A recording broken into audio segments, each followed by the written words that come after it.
और श्रावस्ती जनपद के मुख्यालय भिनगा कलेक्ट्रेट पहुंचे भारतीय किसान यूनियन राजनीतिक के कार्यकर्ताओं ने जिलाध्यक्ष रामस्वरूप वर्मा की अगुवाई में डीएम को संबोधित 9 सूत्रीय मांगों का ज्ञापन एसडीएम भिनगा पीयूष जायसवाल को सौंपा है। डीएम को दिए गए ज्ञापन में मांग की गई है कि कृषि यंत्रों से संबंधित विभिन्न प्रकार के कृषि यंत्रों का टोकन 30 नवंबर 2023 तक निकाले गए थे, जिसमें नियमानुसार शुल्क किसानों के खाते में काटा गया था और कहा गया था कि लॉटरी विधि द्वारा कृषि यंत्रों से लाभार्थियों का चयन किया जाएगा।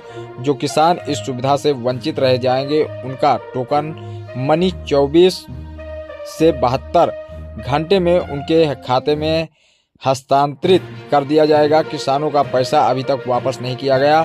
सभी नहर की माइनर व रजवाहों को अंतिम तेल तक सफाई कराकर सिंचाई हेतु पानी उपलब्ध कराने की व्यवस्था की जाए। किसानों के सिंचाई के लिए अलग से सिंचाई हेतु नलकूप कनेक्शन देने की व्यवस्था कराई जाए।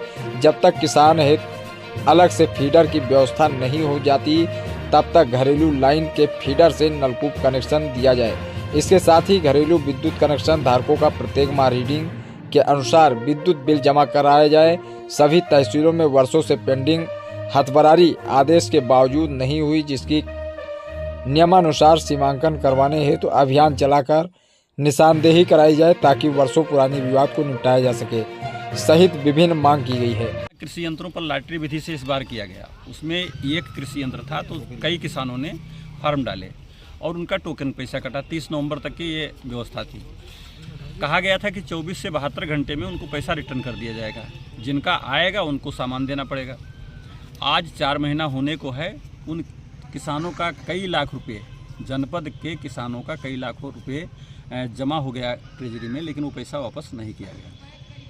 इसमें और गौशाला से संबंधित है, जिसमें सरकार कह रही थी कि जनवरी तक के हम सारे पशु उठा लेंगे, वो भी नहीं उठाए। फसल हमारी बर्बाद हो रही है। नहर जो है उनकी माइनरें दिसंबर नवंबर में सफाई होती है।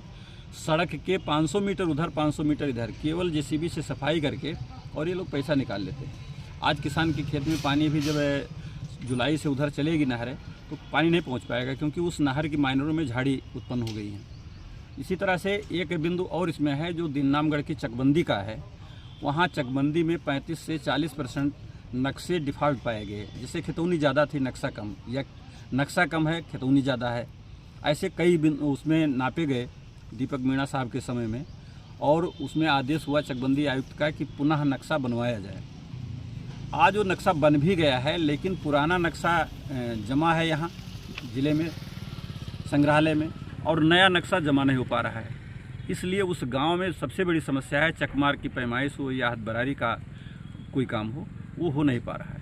इसी संबंध से लेकर के हम लोग 9 बिंदुओं का ज्ञापन कलेक्टर महोदय को दिया गया है। बिजली की भी समस्याएं हैं, हम कनेक्शन लेना चाहते हैं। सरकार ने निःशुल्क सिंचाई की व्यवस्था की है, लेकिन हमको कनेक्शन ही नहीं मिल रहा है सिंचाई के लिए। फिर वो व्यवस्था फ्लॉप हो रही है, झूठी है।